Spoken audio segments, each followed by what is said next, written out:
Vamos lá. Né? Eu vou falar, né? Chegamos à conclusão aqui de Ô, falarmos um Carlos, pouquinho. Pode falar, Miguel. só desculpa estar te interrompendo, mas a aula está sendo gravada, vai ser disponibilizada Vai, depois? vai sim. Ah, então tá bom. Desculpa Então, o ter interrompido experimento até aí. que eu lembrei, cara. Tem hora que eu não. Eu deixo tudo do jeitinho aqui, na hora de gravar eu esqueço. O experimento um é o experimento de pêndulo simples. Então, eu vou falar de forma geral, que é difícil ser pêndulo. É difícil você entrar em detalhes como foi explanado lá em cada aulazinha, ainda mais pêndulo simples foram duas aulas, né? Mas eu vou falar o que eu cobraria em questões objetivas, como questões objetivas, e o que eu cobraria, né? O que eu cobraria em questões objetivas, que eu acho que pode ter um pouquinho de questões objetivas, eu não vejo nenhum mal nisso, e dissertativas.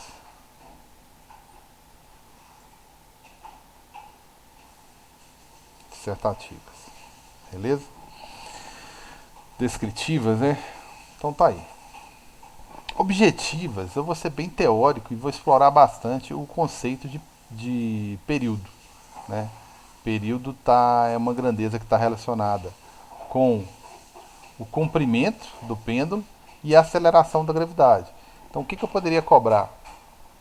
Questões teóricas, né, que fala da proporcionalidade entre o pêndulo e o comprimento, né, proporcional à raiz quadrada do pêndulo, e outras que explorem a relação com o G. Né? Então, por exemplo, se eu aumentar, se eu mexer aqui no comprimento do pêndulo, né, o que vai acontecer com o período? Né? Meu período vai aumentar, vai diminuir? Bem, são proporcionais. Se eu realizar meu experimento, sei lá, na Lua, né, que meu comprimento de meu G diminui assim praticamente 6 vezes, o que vai acontecer com o meu período? Então são questões assim bem teóricas, tá? Frequência eu vou deixar para cobrar lá no experimento 3, que fala mais especificamente de ondas, tá? Então eu vou deixar para falar de frequência lá. Aqui eu vou falar basicamente de questões objetivas. Eu vou falar sobre essa relação aqui de pêndulo, tá? Talvez contextualizar uma situação como o G, eu tenho várias possibilidades do G aumentar. Então eu posso contextualizar uma questãozinha lá, que é complicado, você tem que elaborar essas questões todas, né? Eu posso contextualizar lá, não que eu vou cobrar a gravitação universal, mas eu posso contextualizar que o G depende de duas coisas: da massa do planeta que você está se referindo e da distância que você se encontra do centro desse planeta ou desse centro, né? Ou do satélite natural, né? Se você estiver analisando, como a Lua, por exemplo. Então eu posso contextualizar e falar de uma situação onde o G é maior. Você não tem obrigação de saber gravitação universal, que não está. Não, está um pouquinho. Tá. De certa forma está na teoria. Né? Nós falamos do G, mas eu provavelmente vou contextualizar e falar que o meu G está variando de acordo com a massa do planeta que está gerando esse campo gravitacional. Enfim, eu vou te dar um argumento onde o G está variando. E vou te falar por que ele está variando. Só que eu quero saber o que vai acontecer com quem? Com o período. Tá? São questões de marcar, né? Bem teóricas. Agora, o que eu vou cobrar nas dissertativas sobre o mesmo assunto? Aí já muda um pouquinho de figura, por exemplo. Aí eu já vai ficar mais com a cara do meu. Por isso que eu pensei meio assim, meio a meio, né? Já vai ficar com cara. Não é que falando, né? Porque eu também vejo quando eu bater lá na conta aí depois nós conta, né? Então já vai ficar mais com a cara Só que do experimento. eu acho que os outros. Então, aqui eu já falaria mais com o cara do experimento, né? Se eu fizer eu não vou construir lá. Lembra que eu falei que se eu quero um gráfico para calcular a minha inclinação, não pode ser t normal, não pode ser o período normal. Eu tenho que eliminar essa raiz quadrada até mesmo para não dar uma curvazinha aqui, né? Então, eliminando essa raiz quadrada, eu vou acabar ficando com um gráfico que é tempo ao quadrado em função do comprimento. Aí eu consigo, né, um gráfico que é uma reta. Se eu calcular a inclinação desse gráfico aqui, ó, né, se eu calcular a inclinação desse gráfico, qual que é o significado físico da inclinação? Aí já vai ficar, eu já vou contextualizar, né, que foi feito um experimento, tá certo? Né, um experimento onde eu coloquei um corpo, não com amplitude desse tamanho, foi mal. Coloquei um corpo para oscilar, né? Esse corpo começou a oscilar e desempenhar um certo período aqui. E eu notei que para cada comprimento que eu assumia aqui, ó, que eu colocava do pêndulo, automaticamente eu obtinha um período diferente, proporcional, né? À medida que eu ia aumentando o comprimento, eu aumentava também o período. Eu percebia que o período também aumentava. Então, quando eu fui equacionar isso aqui, eu cheguei à conclusão que se eu fizesse um gráfico de período ao quadrado, lembra que eu até linearizei, levei tudo ao quadrado aqui, ó, linearizei tudo bonitinho, coloquei esse termo todo aqui ao quadrado, eu cheguei à conclusão que tudo ao quadrado. Eu cheguei à seguinte conclusão, por isso que minha equação ficou daquele jeito lá, né? 4π, 4π ao quadrado, o L saiu da raiz quadrada e o G também saiu. Aí a minha equação ficou isso aqui, ó. O que não vai mudar, que faz parte que não vai mudar aqui é o 4π, que é o número 4π ao quadrado, sobre o G. Isso não vai mudar. Vezes o comprimento. Então eu fiz aquela analogiazinha lá, comparei isso aí com a equaçãozinha do primeiro grau. E cheguei à conclusão que o A, né, que é o meu coeficiente angular ali, ele corresponde ao meu 4π ao quadrado. Você sabe que o valor do π vai ser dado na sua prova igual ao G. Então o significado físico dessa inclinação, ela está relacionada com a aceleração da gravidade. Obviamente que eu não posso falar que é a gravidade, né? Mas está relacionada. Né? Eu sabendo o valor desse coeficiente angular, automaticamente eu descubro o valor do G. Então aqui eu já vou narrar como que foi feito o experimento, tá certo? Inclusive eu queria ver a possibilidade de...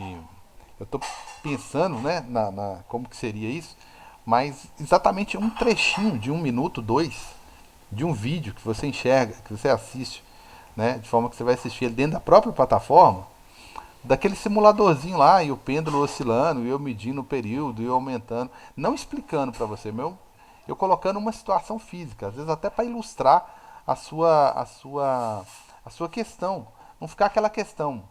É uma questão online, há recursos online, há experimentos online, né?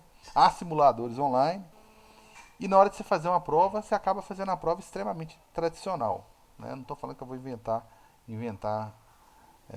uma forma não tradicional de fazê-lo, mas eu vou tentar usar um pouco desse recurso, entendeu? Foi sugerido que a gente barrasse todo o conteúdo do site no momento da, da prova. Então, né, foi solicitado isso, farei, né, por solicitação. Aí o que acontece? Eu vou ilustrar algumas situações, pegar alguns vídeos de 1 minuto, 2, que põe uma situação problema para você, tá certo? Que você possa assistir dentro da própria plataforma, que vai abrir dentro da própria plataforma. Fica tranquilo que eu vou testar isso bonitinho antes, né, para não ter erro na hora da prova. Tranquilos? E eu vou colocar isso no YouTube, então não é uma explicação, né? Eu vou propor uma situação, posso colocar esse pêndulozinho lá, em vez de colocar uma imagem, né, e fazer um texto enorme lá narrando o que está acontecendo, eu posso muito bem fazer colocar uma proposta meio que audiovisual, né? Pra você ver mais ou menos o que está acontecendo e eu pedir que você calcule alguma coisa, tá certo? Então tá aí. A princípio, a dissertativa seria discutir o significado, te dar um gráfico, você calcular um gráfico com valores aqui, tá? Não preocupa não, com valores aqui, onde você possa calcular a inclinação com base em quantos pontos você quiser. Obviamente que quanto mais pontos você utilizar, maior vai ser a sua precisão. Achou o A? Automaticamente você consegue chegar num valor para aceleração, tá ok? Então, numa questão dissertativa, eu poderia te perguntar qual que é o valor teórico dessa inclinação, o que eu conseguiria do ponto de vista físico, né, obtendo o valor dessa inclinação, e pedir que você calcule com base na inclinação a aceleração da gravidade, tá certo? Posso até fazer uma gracinha, colocar gráficos que não dê necessariamente a aceleração da gravidade da Terra, né? Pode ser um experimento onde foi feito não 9,8, mas pode ser que aconteceu um experimento baseado em valores que dê um G um pouco diferente, no alto do Pico do Itambé, né, no Polo Norte ou no Polo Sul, que você está mais próximo ou mais distante né, no Equador, que você está mais distante do centro da Terra, nos polos, que você está mais próximo, vai dar um G diferente. Posso te cobrar isso teoricamente, posso te cobrar isso de forma mais narrando uma situação experimental. Ok? Bem, basicamente o que eu vou te cobrar aqui é em termos de unidades, né? A unidade da aceleração da gravidade e a unidade de período, né? Que é segundo. Basicamente, né? O Sistema Internacional trabalha no comprimento, trabalha com M, com metros, né? Então não esquecer que tem que ser em metros. Surgir alguma coisa aqui em centímetros, por favor, na hora de fazer o cálculo, você sabe que você tem que trocar, tem que mudar, tá? Se fosse o caso, né? Se aparecer, ou uma tabela, sei lá, for dada a qualquer momento aqui algum uma coisa que fuja ao sistema internacional. O que é o sistema internacional? Metros, segundo e quilograma. Beleza? Basicamente é isso aí. Esclareceu um pouco aí? O que eu cobraria basicamente desse experimento, tá?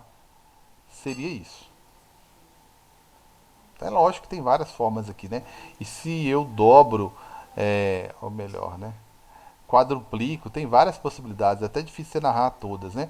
Se eu quadruplicar a aceleração da gravidade, o que acontece? Bem, se eu colocar um G 4 vezes maior, o que vai acontecer? Bem, período é inversamente proporcional à raiz quadrada. Então, a raiz quadrada de 4 vai dar 2. Opa. Né? É isso mesmo. Se eu multipliquei aqui, eu vou dividir o período. Tá? Então, eu posso cobrar isso aí. Quer ver? Deixa eu fazer de forma mais organizada. Eu posso falar assim, ó, considere que eu tenho um determinado período para uma aceleração gravitacional igual a G. Padrão. Ah, eu quadrupliquei o G, o que vai acontecer com o meu período? Ah, não sei. Recorre à fórmula.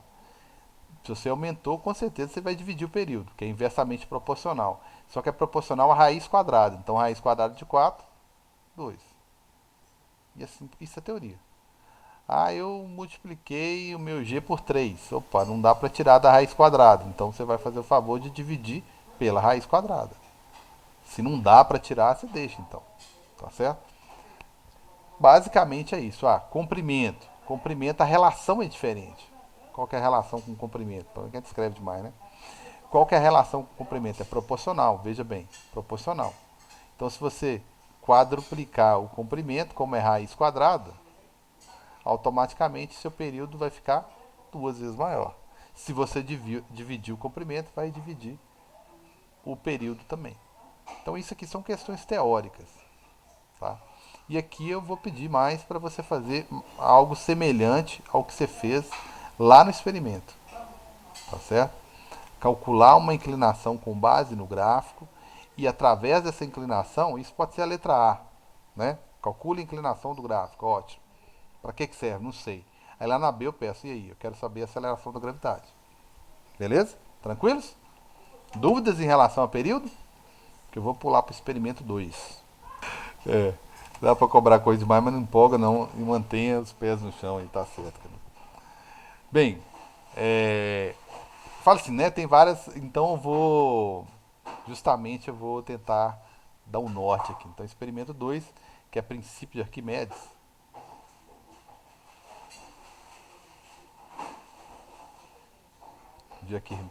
De Arquimedes.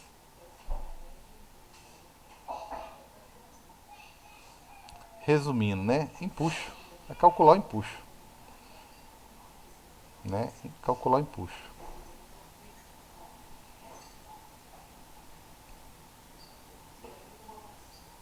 Então tá aí. Que foi calcular empuxo. Beleza, eu vou fazer a mesma coisa. O que, que eu poderia cobrar baseado em questões objetivas, no estilo de questões objetivas, né? Que tem uma variedade bem grande. E o que, que eu poderia cobrar em questões descritivas, né? Dissertativas. Certo? Bem, o que, que eu poderia cobrar? Os conceitos envolvidos aqui no assunto, princípio de Arquimedes, são vários. Né? Eu poderia falar de pressão, né? Pressão. Embora seria mais assim, falar de pressão aqui é mais para justificar o surgimento de uma. Tudo bem, vou colocar o conceito aqui, né? Pressão é força sobre área. Então, graças a essa diferença de pressão que tem no líquido, né, quando eu vou falar de densidade, graças a essa diferença, né, se eu colocar e imaginar um objeto aqui dentro, eu sei que, né, graças a essa diferença se você for olhar aqui, ó, diferença de altura, né, aqui eu tenho uma pressão e aqui eu tenho outra, né, porque acima desse ponto aqui, ó, digamos que seja um ponto A, eu tenho uma coluna pequena de líquido. E aqui, ó, se eu for chamar isso aqui de ponto B, eu tenho uma coluna maior. Então, na verdade, nesse trecho aqui, ó, eu tenho uma pequena variação de altura, né? E, consequentemente, eu tenho uma variação de pressão ali, né? Então, como eu tenho uma variação de pressão atuando ali, surge uma força. A pressão é maior que embaixo e menor que em cima. Então acaba surgindo uma força da maior pressão, que é de baixo, para cima. Então por isso que surge essa força. Que força é essa? Empuxo, né? Definida até pela força, pela letra E, empuxo, é a força de empuxo. Então, o que é empuxo com outras palavras, né? Pelo menos aqui geralmente a gente utiliza, é que empuxo é, ele é uma força, né? Ele na verdade ele é igual, né, ao a força peso, vou colocar aqui a força peso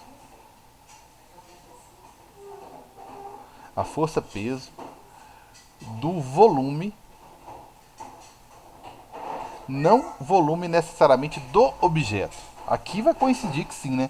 Porque ele está totalmente submerso, totalmente submerso, né? Mas se ele não tivesse só metade dentro da água, aqui seria, não coincidiria o volume dele com o volume deslocado, que há de mais importante aqui nesse conceito, que é igual ao volume deslocado, tá?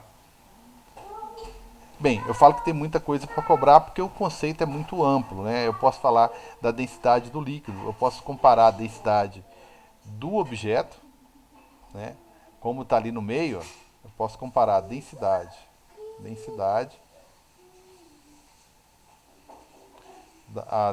do objeto,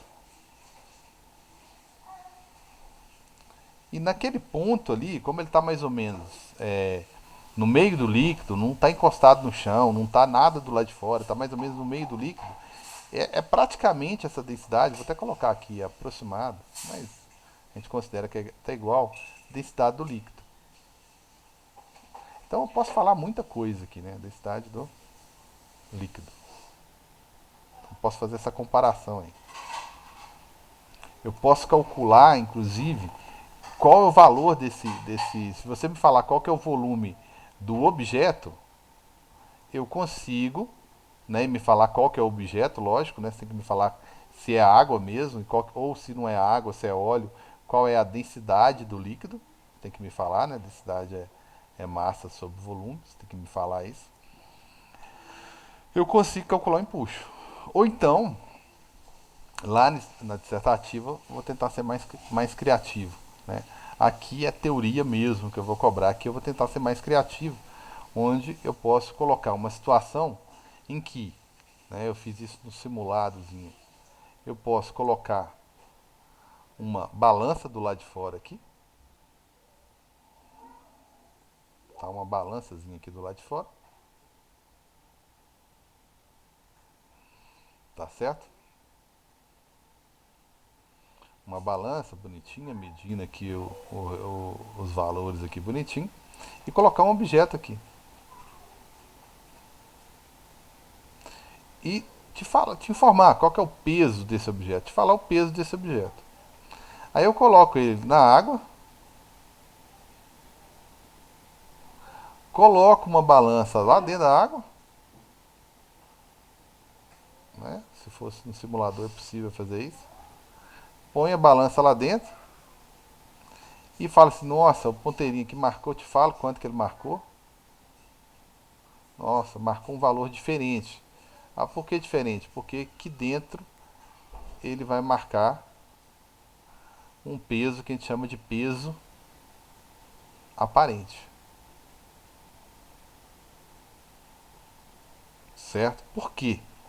Bem, porque existe o peso real, é o peso real do objeto, que é esse aqui, que você sabe, porque a balança do lado de fora mediu esse peso.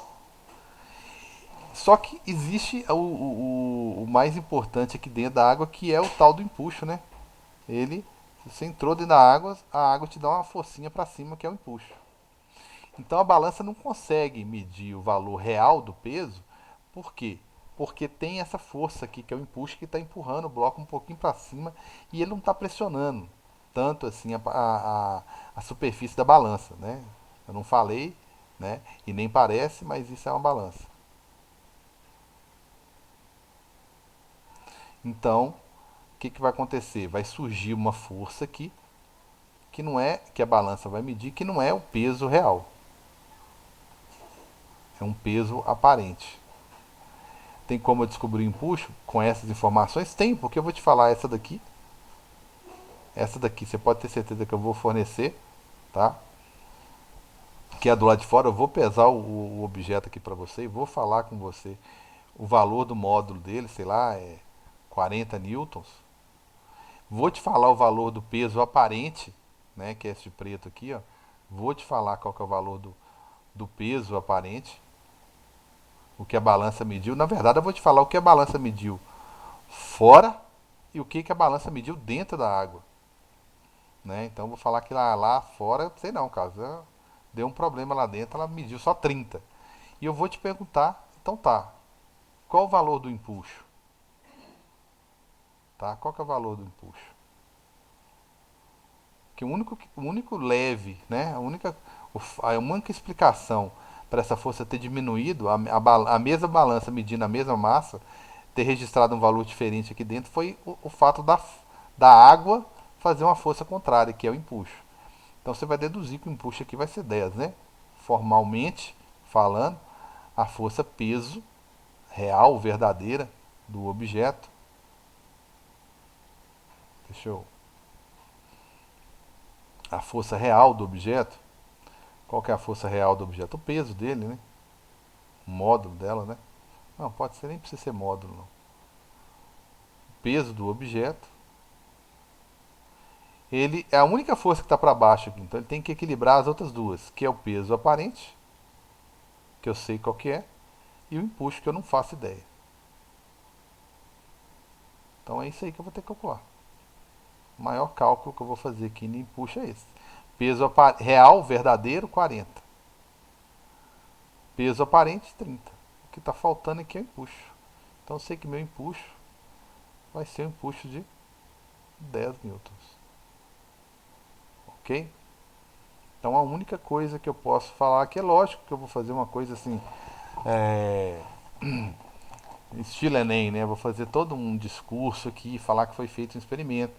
O bloco foi medido fora da água e foi medido dentro da água, ou um dinamômetro foi usado do lado de fora e o mesmo dinamômetro foi usado do lado de dentro.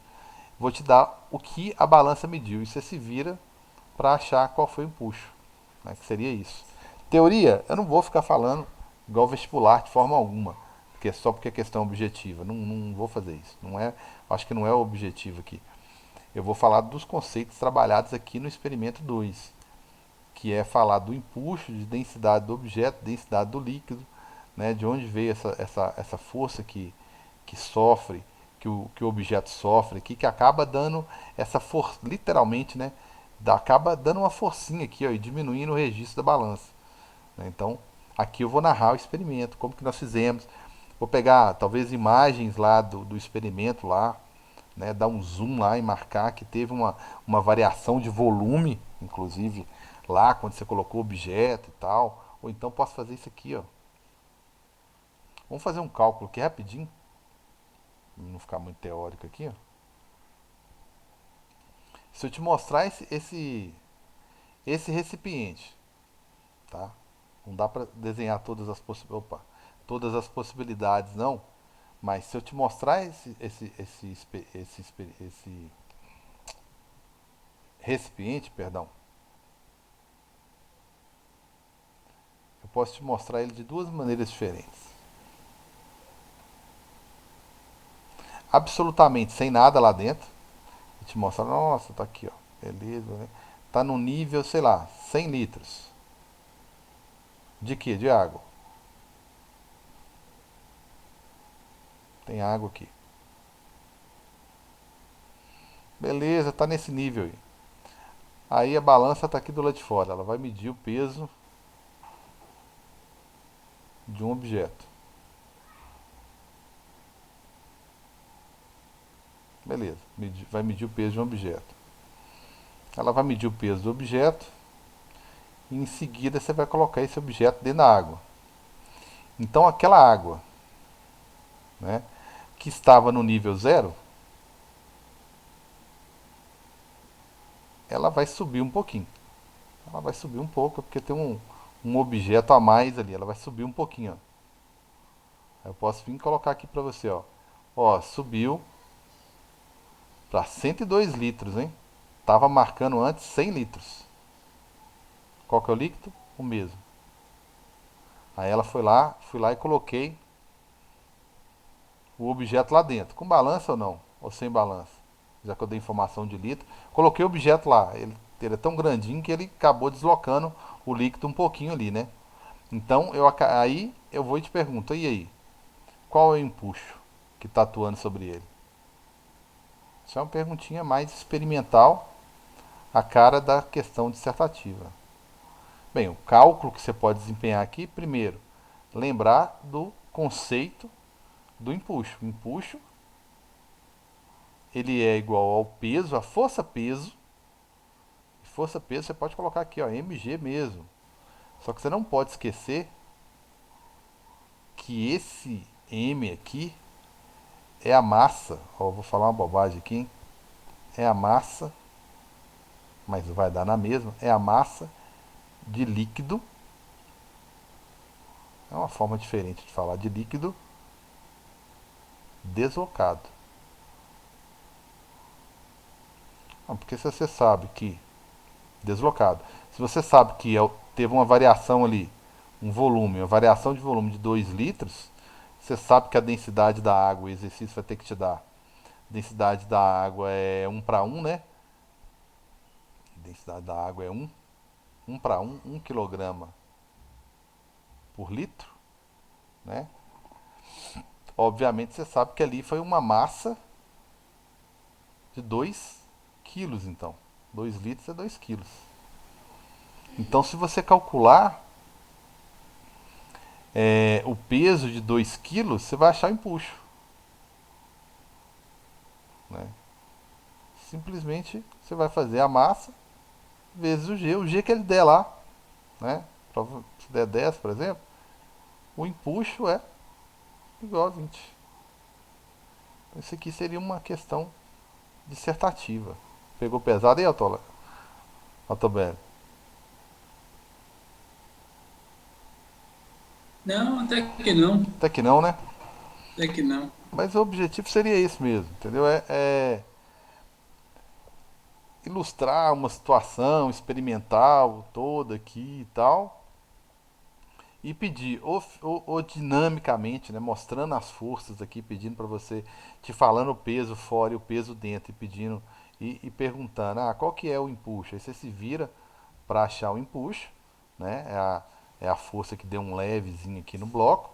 Ou então ele narrar uma situação em que tem uma variação de volume, né? Uma variação de volume ali, e você ter que lembrar do conceito de empuxo, né?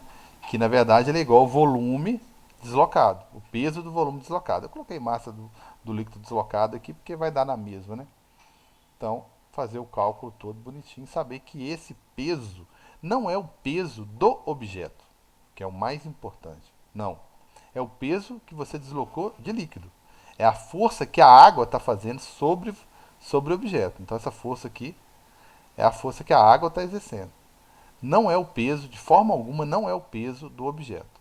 Tanto que o objeto está encostado no chão. Então aqui tem muita força atuando aqui, quer ver?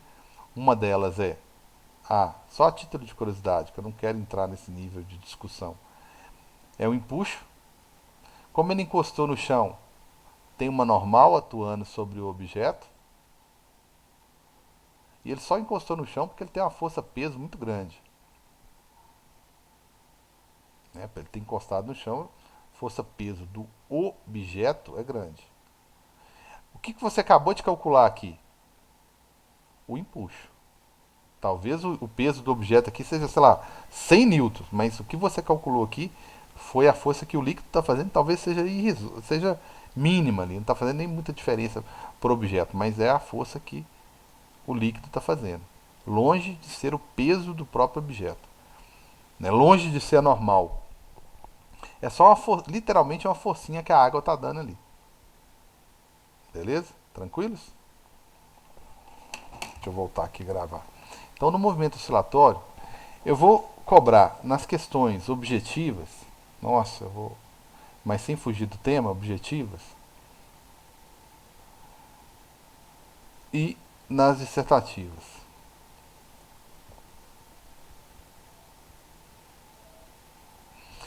Nas objetivas, eu vou cobrar. Eu posso cobrar quais foram os conceitos, basicamente a teoria, né, que eu trabalhei aqui. Ó. Basicamente a teoria que eu trabalhei aqui foi uma ideia de período, né, lógico, período. Como é que você fala de uma onda e não sabe o que é um período, um trabalho período, né? E falamos do conceito de frequência, tá certo? Frequência. Então dá para falar um pouquinho sobre isso aí, mas eu não vou pedir para você calcular um período ou a frequência baseada no período, mas a frequência baseada em duas velocidades. Eu falei de duas velocidades. Eu falei da velocidade geral, geral mesmo, né, de uma onda, seria a velocidade geral, tá? Qualquer onda, ela tem que desempenhar ela tem que obedecer essa equação, e uma específica, né, que era a raiz quadrada, que é em cordas, né, raiz quadrada da tensão dividido pela densidade da corda. Então essa daqui é específica de cordas, tá certo? Então basicamente foi isso aqui que eu passei, teoria que eu vou cobrar. Eu quero que você calcule frequência, mas baseada nessa equaçãozinha aqui, ó. Essa primeira equação aqui, ó. Na segunda, eu quero discutir algumas teorias do tipo. Eu posso falar aqui, para variar, né? Velocidade é proporcional à raiz quadrada da tensão, tensão da corda. Então, quanto maior a tensão, a força que você exerce na corda, eu gosto de pensar que quanto maior a tensão, sei lá, parece que é como se as moléculas tivessem mais, é, organizadas, né? Aí a velocidade é maior, tá certo? Quanto maior for a tensão. Proporcionais, né? E outra coisa que eu poderia falar aqui é a questão de ser inversamente proporcional à raiz quadrada da densidade. Né? Isso aqui é a densidade da corda. Então, uma corda muito densa, ela é uma corda pesada. Né? Se a corda é pesada, é difícil você propagar nessa corda. Né? Se a corda é leve, é mais fácil você propagar nessa corda. Então, quanto maior a densidade da corda, menor vai ser a velocidade. E vice-versa. Então, aqui na parte objetiva, dá para cobrar um pouquinho de teoria. Tá? Dá para falar um pouquinho de frequência, tá? Mas eu vou ter um cuidado de ficar nos conceitos básicos, assim, nos conceitos referentes ao experimento, para não ficar com cara de vestibular, acho que não é esse o objetivo, né? Já falei. Vou falar de por que densidade é importante, porque eu posso falar de refração. Quando eu falo de refração, eu estou falando de mudança de meio ou mudança de densidade, se o assunto for corda. Então, se está propagando numa corda, uma corda fininha, é uma coisa. E você vai lá e passa para uma corda mais grossa, né? O que vai acontecer? Opa. Você vai e passa para uma corda mais grossa, o que acontece? Né? Então, o que acontece com a velocidade? Né? O que acontece? Então, eu vou discutir esse tipo de coisa. Tá? Então, se chegar aqui, ó, a velocidade na região 1, velocidade na região 2, então eu já de cara vou falar assim, ó, velocidade 1, sem dúvida nenhuma, ela é bem maior que a velocidade 2. Né? Aqui eu tenho uma corda mais densa, né, de maior densidade, e é mais difícil propagar, é mais massa para poder movimentar. Então são questões mais teóricas. Agora, na dissertativa, o que eu fiz? Na dissertativa, eu já quero que fique mais com a cara da nossa do nosso experimento, tá? Eu já quero que fique mais com a cara do experimento. O que eu falei no experimento? O que eu fiz lá no experimento? Eu comparei eu peguei algumas ondas que eu vou fazer questão de mostrar aqui. Demorou muito. Opa. Eu vou colocar algumas ondas aqui, tá? Porque é harmônico. Se é harmônico, eu tenho que identificar o comprimento de onda, tá? Deixa eu ver se eu tenho o harmônico propriamente dito aqui. O harmônico eu não tenho não. Isso aqui é um harmônico só que de tubos, né? Não deixa de ser, tá? Deixa eu só comentar ele rapidinho aqui. Não deixa de ser um harmônicozinho aqui. Deixa eu tirar esse negócio aqui que não tem nada a ver, né? Não deixa de ser um harmônico. Só que aqui é um harmônico de tubo, né? Então deixa eu adaptá-lo aqui. Se fosse um harmônico de cordas, ele não tem as extremidades abertas. Acho que eu até comentei isso aqui. Ele não tem essas extremidades aqui abertas. Tem que ser um nó na extremidade. Tá? Tem que ser um nó. Então eu vou diminuir aqui um pouquinho. Então se o comprimento desse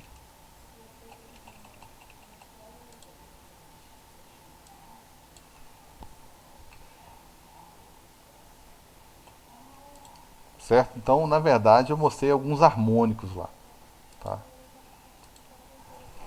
Eu confinei uma corda, né, onde eu coloquei ela para ficar oscilando e ela confinou. Lembra que eu falei dos ventres, né, dos nós?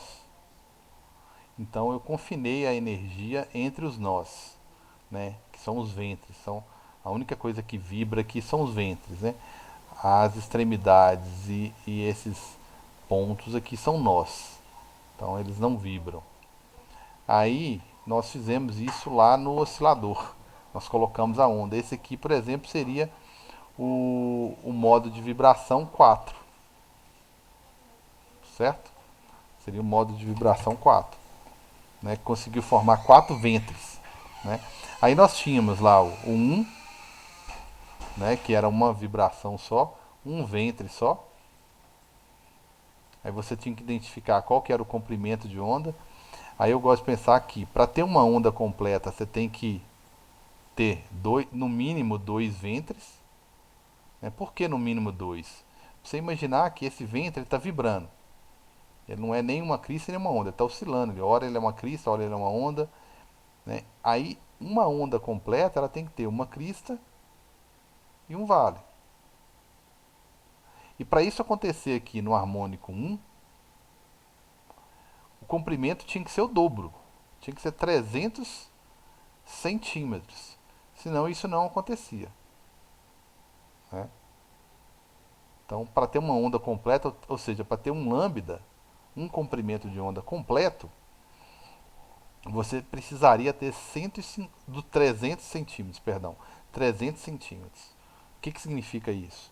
Que o comprimento de onda aqui é gigante. Agora, no comprimento, no N2, o N2 seria esse aí que eu projetei. Né? O N2, eu já não precisava nem imaginar nada aqui.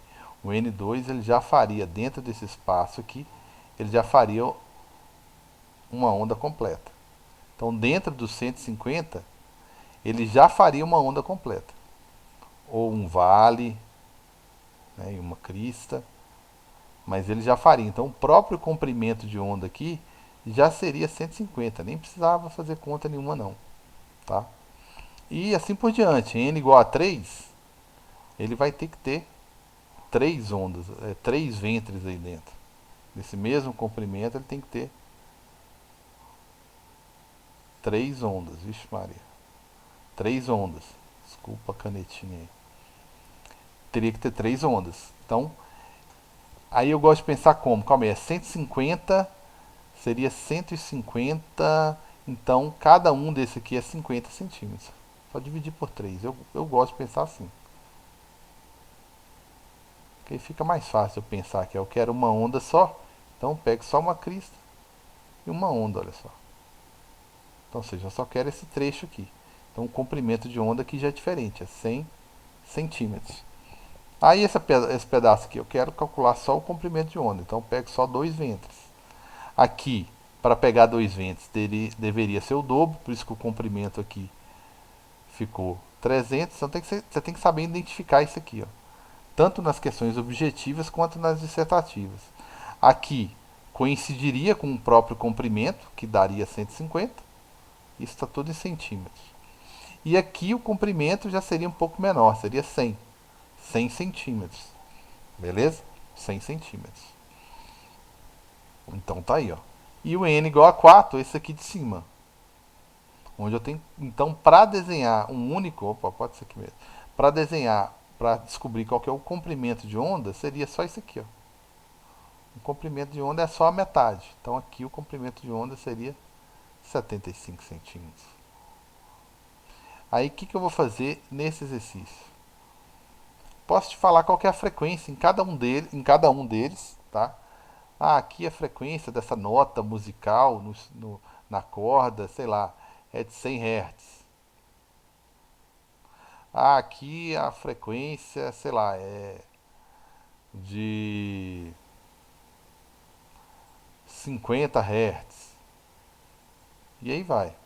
Aí aqui é uma, sei lá, uma frequência intermediária, 75 Hz. E assim por diante. Aqui, tá vibrando mais, sei lá, 150. Opa, é frequência, perdão. Aqui a frequência é 150 Hz. Aí eu te pergunto, te peço para calcular. E qual que é a onda? Aí você vai aplicar V lambda F. Aí eu vou para a unidade, Altobelli. Se ele não especificar, eu posso fazer centímetros por segundo. Porque se eu usar centímetro e hertz, vai dar centímetros por segundo. Se ele especificar que ele quer a velocidade em metros por segundo, aí eu vou ter que transformar isso aí para metro, beleza? Aí ele pergunta num determinado harmônico aqui, sei lá, o último harmônico aqui, só para ficar fácil. O harmônico 3, o comprimento é de 100 centímetros, né? Se eu pegar o 3 aqui. Ah, vou transformar isso aí para o sistema internacional. Então, o harmônico 3, ele vai ser de 1 metro. E jogar o V lambda F. V lambda F. Qual que é a velocidade de propagação dessa onda? Bem, o comprimento de onda é 1 e a frequência é 150. Essa eu não vou passar disso não. Pronto, já mostrei que você já mostrou para mim que consegue identificar quando, qual o valor do comprimento, né, de onda, e já usou a principal equação aqui para calcular a velocidade de qualquer onda, na verdade, né? Então, é lógico que eu vou contextualizar tudo bonitinho aqui, colocar, desenhar os harmônicos lá, tudo bonitinho, falar o comprimento que foi feito, tá vendo? E pedir para você calcular a velocidade no harmônico específico, tá certo? Um desses harmônicos aqui. Perguntar qual que é a velocidade, mas aí você cabe a você na letra A, por exemplo, descobrir quem que é o comprimento e na letra B quem que é a velocidade. Tranquilos? Eu não excederia, né? Seria isso aí. Aí eu estou explorando a questão do. Aqui cabe também, como eu fiz lá no experimento, até cabe uma calcular uma inclinação aqui, que deu um gráfico, esse exercício aqui, esse experimento deu um gráfico, tem que deduzir a fórmula aqui, né? Deu um gráficozinho também. Mas se eu já vou calcular, se eu já cobrar lá no pêndulo gráfico, né, não faz muito sentido copiar. Eu vou explorar mais a teoria aqui, mais os harmônicos aqui. Tranquilos? Bem, basicamente o que eu queria falar, assim, no geral, seria isso, tá? Exatamente as contas que vocês fizeram lá no experimento são as contas que eu vou pedir para vocês fazerem aqui, tá? Então, qualquer coisa, recorre à aula aí, ó. A aula foi gravada uma aula, 2 aulas de pêndulo, né, que está aqui, 2 aulas de pêndulo 1. Foram 2 aulas de pêndulo. E os outros foram. Arquimedes foi uma aula só, então até coloquei ela do lado de fora aqui, mudei de lugar. E movimento oscilatório também foi uma aula só. Qualquer coisa vocês dão uma olhadinha lá. Tranquilos? Ah, o exercíciozinho que eu acabei de resolver aqui, que eu esqueci de gravar, foi o seguinte. Eu peguei aqui o comprimento e dividi pelo número. Esse número aqui não tem nada a ver com harmônico, né? Foi o número de cristas e vales aqui, ó. Tá certo? Cristas e vales. Contei todos. Né? Para ter um comprimento de onda, eu preciso de pelo menos uma crista mais um vale. Então, calculei o valor de 1 apenas, né, 25. Então, eu deduzi que o meu comprimento de onda aqui fosse 50. Tá certo? Então, o meu comprimento de onda aqui foi 50 centímetros. Fechou.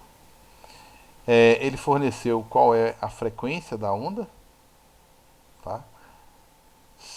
Os 50 Hz. Para calcular a velocidade de propagação dessa onda, eu preciso da equação geral aqui, ó, V lambda F. Já sei qual que é o lambda, né, 0,5 metros, vezes a frequência que é 50 Hz. Então aí eu vou ter 25 metros por segundo. Se ele não especificar e você fizer 50 vezes 50, não tem problema, porque não especificou a unidade, não tem problema nenhum. As duas respostas são válidas. Então aqui seria uma forma de calcular a velocidade de propagação de uma onda em uma corda, sem usar aquela equação específica da corda, né, que é a tensão e, e a densidade. Né? A densidade aqui da corda é quilogramas, né, ou seja, massa sobre metros. né? Que é a massa sobre comprimento L. Tranquilos?